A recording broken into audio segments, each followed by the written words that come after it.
What's going on, everybody? Thanks for joining us for the Real Talk podcast. This is the third episode, and I'm really happy to have today's guest, and that's Jeremy Neap. Yeah. How are you doing, man? Just been enjoying this weather. I'm actually filming outside because it's just a beautiful day. It's 90 degrees. Yeah, it's good getting out in nature. It's fitting to be interviewing someone who's out in nature a lot for that too. So yeah, who is Jeremy and what is his story? Oh man, that's a big question. It is a big question. Yeah, that's wide. More in the context, are you asking in terms of my content creation career, my whole business career? Like, what are you kind of looking for? Yeah, so let's digest that, and let's go into what made you become a creative, what made you become a photographer, specifically a nature photographer, and also a videographer, because you do both. And how long have you been filming and being creative in general? Yeah, I think what started my creative journey, ever since I was a kid, to be honest, like my parents, I used to see it as oppressive as a kid, but my parents, they didn't let me play with video games as a kid. They weren't buying me the newest toys all the time, like when I was young, and these were things that as a kid, like I was always like, oh, like mom, dad, like you guys are so like oppressive. You don't let me like, have any of the newest gadgets, any of the newest toys, stuff like that. But what I came to learn to appreciate in my older days was like, they used to just like tell me, if you're bored enough, you'll come up with something. You'll come up with something to like entertain yourself and have fun. And I hated that as a kid, but then growing up, I started to realize how big of an effect that had on my creativity. And so I think naturally I'm just geared to be someone who's like going to create something out of nothing, because as a kid, I had to do that all the time. Like I was bored sitting there in my house. Exactly. I was just bored sitting there on my couch. I'm like, oh, what am I going to do with my life today? So I had to come up with a game. So me and my brother would come up with games. We'd play things all the time, and it was a good time, And so doing stuff like that kind of pushed me into this ability, I think, to be creative and a desire to like naturally live my life in a creative way and create things. In terms of like videography, photography specifically, that really came about, I think it's been maybe about like almost 10 years ago now. I used to be a breakdancer, a b-boy. And when I was doing that, I was getting really into it, just really enjoying it. My dance crew wanted to make some videos, and I was like, well, screw it. Like I'll start doing that. I used to like making like little homemade videos. Yeah, homemade videos as a child, and so started doing videos off of my iPad. Like super janky quality. But yeah, shooting them off my iPad. Eventually, I got like invested into an actual camera, and then from there, it's just history. It just kept growing slowly, just doing passion projects, and then eventually grew into a business, and then eventually grew into kind of like the content creation route that I'm doing now. So yeah. It's funny you say you're a breakdancer. I used to breakdance, so like I used to really be into that world. Oh, there we go. And then I actually just naturally fell into that creative outlet of being a videographer. Yeah, because b-boying is so deeply creative. Like you can't separate the creativity and the art from b-boying at all. Yeah. Oh yeah. It puts a strain on your body though. That's for sure. Oh, geez, dude. Yeah, like occasionally I'll try to go back and like do some things that I used to be able to do, 10 years ago. And I'm just like breaking my bones doing it. And So that's awesome, man. What's been a challenge for you creatively? Like, have you ever almost been at a, not a writer's block, but when you don't know like what to really do creatively? What's kept you going? I've hit that wall, I feel like at least 10 times. Like feels like I hit that wall a lot. I think every creative goes through that. Yeah. I think, to be honest, I'm hitting that wall right now. Like I've been hitting it. I've been at a really bad wall, like one of the biggest writer blocks, like that you kind of mentioned, it's not writing, but same idea. Had one of the biggest writer blocks I think I've ever had these past like 9 months. So that's been pretty tough. I feel like part of my problem, so I don't really know the solution. So not to avoid your question, but I know part of the problem. And I think part of the problem that I've come to realize more and more is that I really rely on the contentment that I guess I get with my creativity. I find myself relying too much on success for it. So it being too intertwined with success. Like, if I'm not like, so how do I explain it? It's like my creativity, I feel like I'm most creative when I'm reaching goals and being successful and stuff like that. And I associate a lot of my goals, I tie them in with success. And so when they don't wind up being as successful numbers wise, maybe like financially as I was hoping, then my creativity feel like, it just feels like a knife to my heart. Like, oh, like I'm so like, it feels like, yeah, like it feels like I've kind of wasted my time. And that's not a good approach to take with creativity. But it's a real one. It's one that I think a lot of people go through, and it's hard when your creativity becomes your business, like it has for me, as you know. And so I think that makes it really hard for me to get past those creative blocks that I constantly wind up having. So I know that's something I don't want to do more of. I don't have the solution yet, really, but. Oh, no.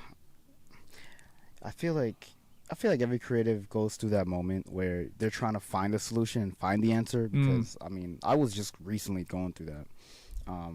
But I think, I don't know, like there's no real answer for that, you know? Yeah, it's a really tough one. Do you feel like you have a good way you get out of those creative funks? I think lately, the way I've been channeling it, the way I've been releasing like, I guess that thought is just going to the gym, like really like going to the gym for like 5 days straight, which is hard. And I think that just helps me not think about what I have to do. I just work on myself. And I think it's been like probably one of the best ways to overcome that. Cause then while I'm running, I sometimes look at videos and then I try to get re-inspired. Yeah, no, that's good. There's something like tangible about doing something like going to the gym and just like going through the motions for a second. And yeah, I think like the biggest thing for me that probably helps is when I'm able to just like simply just like spend time with my wife in like a really simple way, you know? Like just go out on a date, like just hang out and chill, you know, like just like intentionally leave my phone like back at home, kind of, you know, leave my business back at home, go out with her, be present with her. And it's not the same, but it's probably a similar effect as like, you know, going to the gym, where it's like you just kind of forget your past for a second, focus in on the moment and kind of come back into your body. So yeah, that's good. Yeah, like you just enjoy the moments that you live in life with people and just, I don't know. Yeah, exactly. I love it. So let me see. So you're from LA, right? So have you lived in California your entire life? Let me think. Yes. Yeah, I've lived in California my entire life. I lived in Costa Rica for like 4 months. So not really lived. Like it was always going to be temporary. Yeah. Wait, so how did that work? The 4 months in you said Costa Rica? It was a good time. So I was permanent there, but only for 4 months. But it was a study abroad program. So we went there, went there for a semester's worth of schooling, and did studying abroad. Tied that in with like some like mission work there.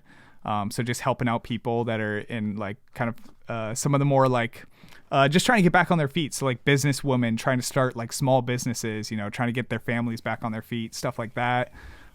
So kind of tied that in together with education, and yeah, it was a good experience. One of the best experiences of my life for sure. Like it just living in a different culture for a while. It's like refreshing. Yeah. Refreshing, helps open your eyes. Yeah. It's a good experience. So yeah. That's awesome. Okay. So you were studying abroad, and I'm assuming you went to college. What did you go to college, and why, what did you study? Yeah. I went to college for, Christian ministries. So studied to do like youth ministry, like work with kids. Came to find out that I love kids, but I don't like working with them. So yeah, like that was just a no-go. And at the same time, I wound up growing my business. Like I was shooting videos, you know, like I said, I actually started in college shooting videos for my dance crew. And as I was progressing through college, I started just doing more projects with people. Like, they're like, hey, we want you to come shoot this event, like this performance for us. Like just started doing small things and doing like senior portraits, you know, stuff like that. Started growing my business. So by the time that I graduated, I had enough of my business going to where I could like hop into it. And I hopped into it full time, which looking back at it, I'm like, that was that was sucky, dude. Like, I should not have hopped into it as early as I did. But I did, and I made it work somehow. Like, my wife and I got married like 6 months after graduating. And those were like, we had some tight months, like, you know, just paycheck to paycheck. But we made it work. So, yeah. That's awesome, man. So you also have a YouTube channel. It's crazy because I've also watched your videos in the past. And I was like, oh my God, that's Jeremy. So I guess what is your favorite aspect about being, do you like the term YouTuber? Because I feel like it's like a good thing, but also a bad thing. Like I don't know. People could take it different ways. Like, because like you do it full time now, or you've been doing it full time for how long again? Almost 10 years? So, or about 10 years? In terms of content, you're saying my business or content creation? I guess, I guess let's first start off about your business and then go into your YouTube. Yeah. So, business, let's see, full time. I think I've been doing my business probably full time for like, gosh, maybe 7 years, something like that. Plus or minus. So that's that. In terms of my content creation, I'm starting to become full time, but I'm still only like halfway there. So I'm not full time yet. But about half my income comes through like content creation and that whole field. All the things encompassing that, and then half my business still comes from clientele. But yeah, so in terms of YouTuber, I don't know. Yeah, because there is like especially in the past, there was a much bigger stigma associated with it. I don't feel so much that way anymore. I don't feel like there's such a big stigma associated with it anymore. Agree. Yeah. But I think either way, I don't mind that term. The only reason why I don't use that term myself, like I actually like YouTube, hands down, my favorite platform. I love YouTube. Like if I didn't have to do any other social media platform, I'm 100% okay with that. Like I only do it because it helps me grow, right? But YouTuber, I like that term. The only reason why I don't like using it is because it puts me a little bit too much in a box, because I still do so much beyond just YouTube, right? Like it feels like, yeah, that's very true actually. Yeah, like I'm putting on competitions, like I'm going and like speaking at events, teaching workshops, like all around this kind of bubble of content creation that I've done. So while YouTube is the core of it, it's not the whole of it, you know? It's the meat in the middle of the hamburger, but it's not the whole hamburger. So I see. So in terms of the content that you film, like what type of clients do you work with? And yeah, I guess I'll just start there. Yeah. So it's evolved a lot over the years. Started out in my early days doing, like I said, just passion projects, like just dance videos for my buddies, like for really almost like no money at that point, or like such small amounts of money, it was indescribable. Yeah, it was just like you're just like learning. That was like your learning phase. Exactly. Much. Yep. So I started out with like that, senior photos. Financially, because I needed to grow my business. Like when I did that full-time jump that I was talking about, but I wasn't really ready for it.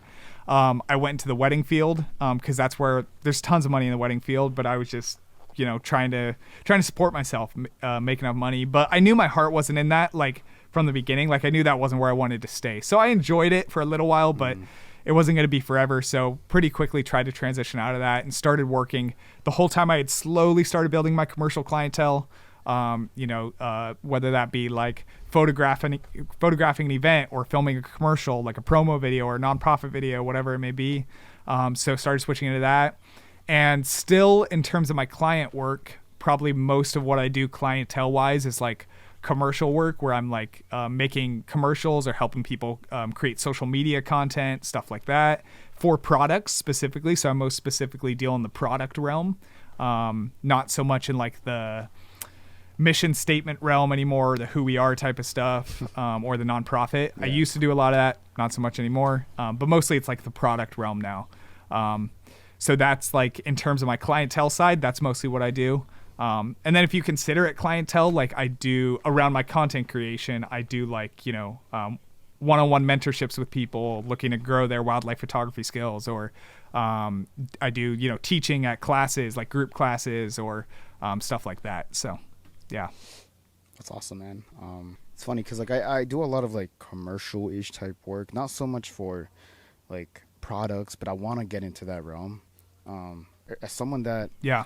wants to get into that, this is just general. Like if someone wants to get into that realm, do you have any tips to give to a creator? Yeah. Yeah. Um, yeah. I mean, I'd say, first of all, like, I'd say like the two biggest things that have led to success, like for me business wise, have been connections and and just doing it. So, connections in terms of like just building up that clientele and that connections, letting people know through word of mouth, like this is what I do, and doing it well, like doing each job passionately. That way, like that person will recommend you to another person. Cause a lot of like, I mean, probably 80-90% of my business that I've ever had has come from just word of mouth of people being like, yo, I know this guy who shoots really good dance videos, right? Because I used to be a b-boy, so I've like been in the dance video realm for a long time, and I still shoot dance videos occasionally. I shot one yesterday. So like things like that. So just those connections, but then also the second side is just like creating stuff if you don't have it yet. So like when I first was getting started in the commercial realm, I used to just like make 15-second little commercials for brands that hadn't hired me to do it, and then I'd share them up like on my side YouTube channel that no one knows about virtually, but share it up on there, and just have that as a showcase place. That way I could like email brands and be like, hey, like I've made stuff like this before, like if you're interested, like I'd love to work with you. Or as a content creator, since I constantly am getting reached out to by brands, I've also been able to, in some cases, like sell package deals where it's like, hey, like you can sponsor this video of mine, but also I'll create this like commercial for you if you want, like for an extra $500 or something like that, and then make them an extra 15-second commercial on top, or whatever it may be. But that's kind of like a more privileged place I've been able to get to because I've built up that content creation audience. But yeah, I'd say just like when you're starting out, not everything has to be about the money. And then just like keep building that connections portfolio. But I'm also big on like if someone ever asks me to do something, like never do it for free. Always do it for a price that you feel you're comfortable with, because what I found happens is that like you can get bit in the butt down the line, if you offer your services for free up front or for like virtually nothing up front, and then people keep expecting that of you, so you don't want to create that culture either. Yeah, that's true. So you did mention brands, and we met in New York. So how did you get connected with Panasonic? Through a sponsor. Yeah, so through a sponsor of one of my videos. So there's a camera store out in like Pennsylvania, located out of Pennsylvania. They're across the whole East Coast, but they've sponsored a couple of my stuff, Hunt's Photo and Video. Really good camera brand. Go check them out. Oh, I love Hunt's. Yeah. Okay, so yeah, you're familiar with them. They're shout out Hunt's. We have one in Boston. We have a couple in Boston. We have like two in Boston. Oh, okay, there you go. Yeah, you already know then. Yeah, so Hunt's Photo and Video, great, man. Like the guys there, awesome guys. CEO Gary, and then I work with a guy named Noah a lot. They've sponsored some of my content. They just have really, I guess they've enjoyed working with me, whatever you want to call it. And so they told Panasonic about me like maybe like almost like a year ago. And I connected with Panasonic at the time, like talked with some of their people. But then they were just kind of like, hey, like we don't really have something for you at the moment, but we want to keep you in the loop. And then met up with them in New York. That's awesome. That's where I met you and all that good stuff. So how'd you get in contact with them? It's actually a funny story. So randomly one night I saw that Panasonic UK, because they have several accounts. They have the UK and then the US account. I noticed that Panasonic UK or Lumix UK liked several of my posts, and I actually reached out to them, and I DM'd them directly. I was like, hey guys, is there any way you could get in contact with Lumix US? And I never heard back. And this was almost a year ago now. So this happened in October, and they reached out. So the official Panasonic account, our US account, reached out to me on November, and it was like 2 a.m. And I'm like, oh, this is crazy. Like I got a long message, and they basically invited me to be a part of their Lumix Creators Backstage, which is like, it is a separate account for those that don't know. They basically they give us opportunities with the brand, and that's how other creatives are also able to meet and basically share our work and we just Yeah. get really cool, awesome opportunities with the brand overall. And that's Yeah. how it Yeah. happened. It was so random, but I was Yeah, so happy because sometimes like that's how it it was one of my happens, huh? goals. Yeah. Like, so I actually shot with Canon originally. This was so when I started, I was like 2016, December 2016, and in February I had a friend who had a Panasonic G7, and for some reason, like, I just really fell in love with the camera. And I think it was the first camera, or one of the first cameras that introduced 4K, and I was just blown away. So then I just went full ship with Panasonic, and then I just never looked back. And one of my goals, actually, when I got my first camera from Panasonic, I was like, I want to work with them someday, and actually be a part of them. And it's honestly like a dream come true. So shout out Panasonic. There you go. Yeah, no, I love them as a brand. It feels like they listen to their customers better than any other brand that I've experienced. Especially, not to like try to throw hate on it, but like Canon and Nikon, I know, have a really difficult time connecting with their customers. Like, they're kind of like, they see themselves as a different kind of like level than their customers, and kind of more like we give, you take, and that's like the whole relationship there. Oh, yeah. Whereas I like how Panasonic's model is much more like we listen and then we give you back what you want to hear a little bit more of. Not that they're perfect at it, but I feel like they do a good job of it. And from what I understand, like Sony does a good job of that too. I haven't been involved in that process too much. I have a little bit, but not too much. But yeah, I love that about Panasonic. So That's awesome. yeah. Yeah, no. That was like a really good like segment we just talked about. I gotta look at the questions again. Yeah.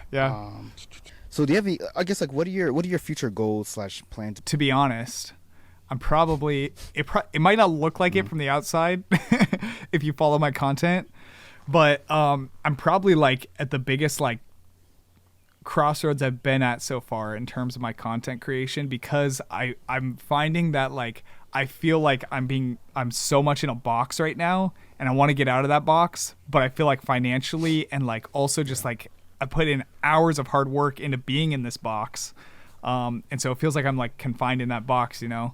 So it's really hard for me when I try to think about that question of where do I go next, because I feel like finances, like this is just the reality, you know, of money.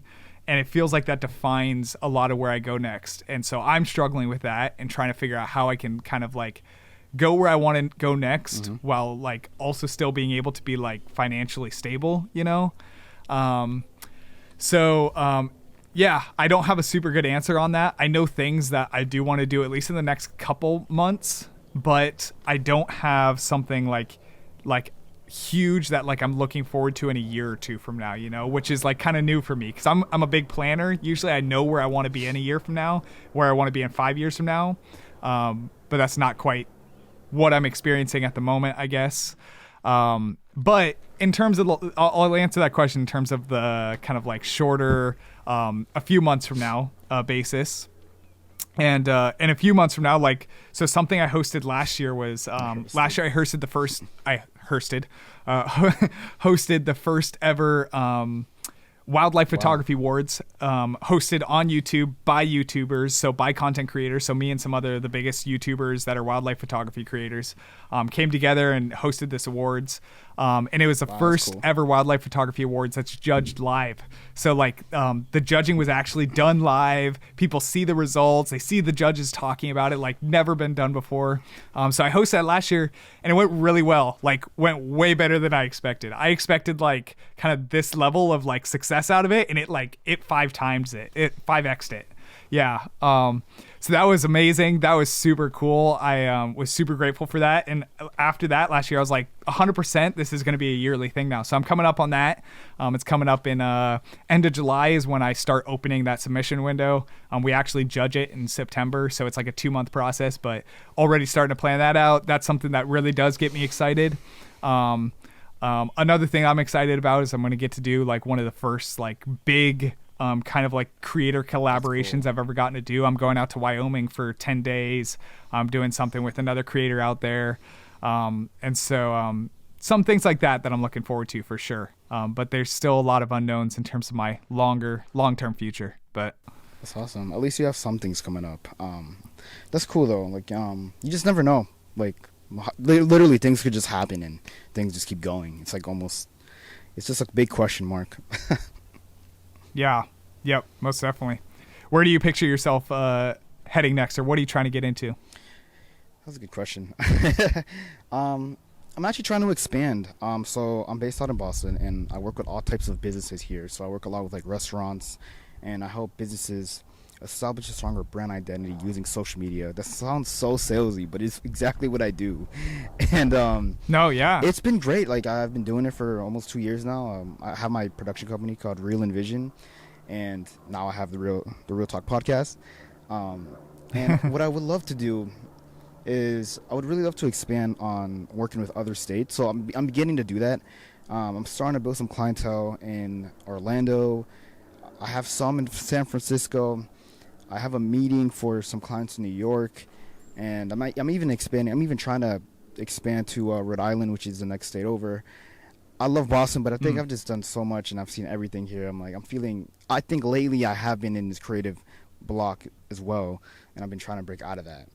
But I would love to basically not just work with restaurants, but I want to work with hotels, and I want to work with other types of brands, and I guess continue to go from there. And if it's possible, one day potentially have a like a small production studio. Like I would just love to have my own space to just work and create content all day.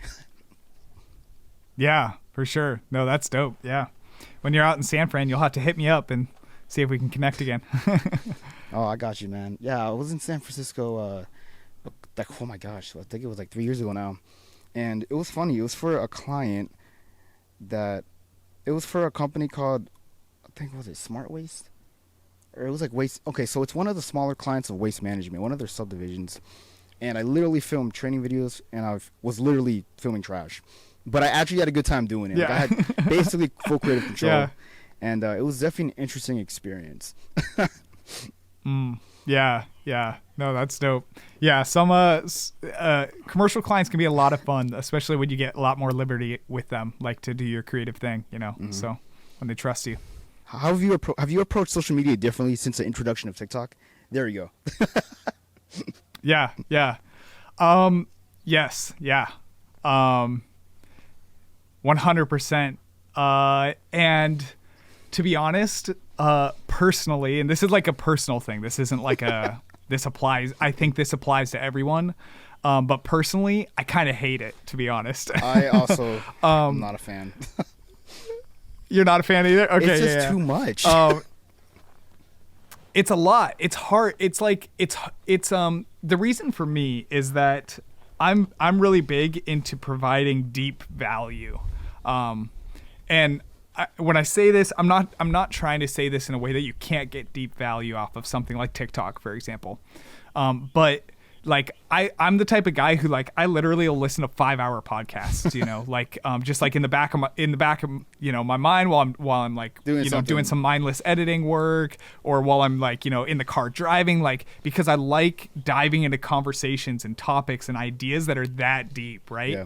And YouTube, that's why I like YouTube, is because you can develop like a whole idea and like something that has real deep value to it, because you have time. You have like when you go to YouTube and you click on things intentionally, you are intentionally choosing to like dive into the value of whatever this video has to offer. And the barrier to like to exit that desire to learn is a lot higher than on something like TikTok or Instagram Reels or YouTube Shorts, even stuff like that, right? Mm-hmm. And so for me, it's just not a platform that I'm super fond of, because it's much more about like how can you shock, how can you keep up emotional intensity throughout the video, like all these other things. And again, this is not to say you can't provide deep value. There are ways you can provide deep value. It's just a lot harder, and it's a lot less. It's a lot more flashy, and it's a lot more like just kind of quick. It's like fast food. Yeah, exactly. So I think that makes it really hard for me, but it still has changed my approach because of things like, for example, like, I mean, So let's just take it applies to my YouTube videos even. Like my YouTube videos, I find myself trying to create intros that are much more TikTok-like. That way I catch people a lot quicker and keep them pulled in, and then I get more into how I would want to create a video a little bit more, right, as I progress in the video. So it's changed my approach in that way. It also has changed my approach in the way of like I don't make any TikToks, but I do make Instagram Reels and YouTube Shorts. I kind of refuse to be a part of TikTok just because I don't want to be so deeply in that mentality, you know? I hate TikTok. My wife digests TikTok all the time, so it's like I watch her do her thing, but I'm like I can't be in that mentality. Like I need something a little bit deeper here. Yeah. For like what again the style I like to digest content in and all It's like that a longer stuff. So, format. but with that being said, I do still create Instagram Reels and YouTube Shorts, just to pair alongside my other content, because I do recognize them as a powerful tool. Yeah, for sure. And so I do create those, and I've had some Reels, blow up and go viral myself, and so yeah, I can't just completely hate on it. Like I wish I could, but I can't because I partake in it too, and yeah.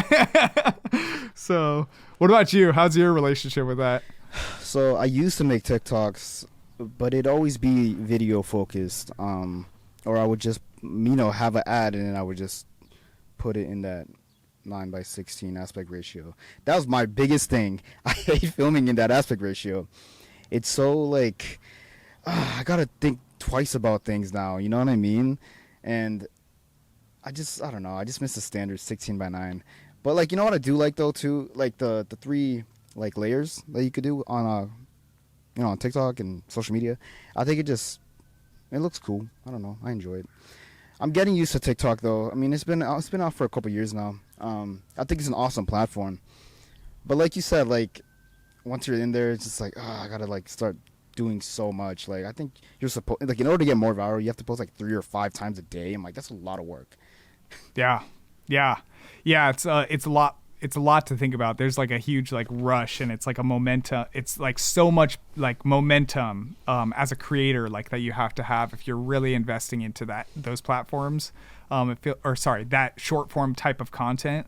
Whereas long form feels like it gives you a little bit more time to be intentional about how you want to plan that and how you want to create that and all that stuff. Like that's why like I admire some of the biggest YouTube creators, like like Mr. Beast, for example, take the super generic like top level one, right, where he like he's releasing like one video a month or one video whatever he does, but he's wildly successful, but he gets to think through the process of how he wants to do it. Or Mark Rober's a great example of that too, like because his are even I feel like more intentional to a certain extent. But anyways, getting off on a tangent, but yeah.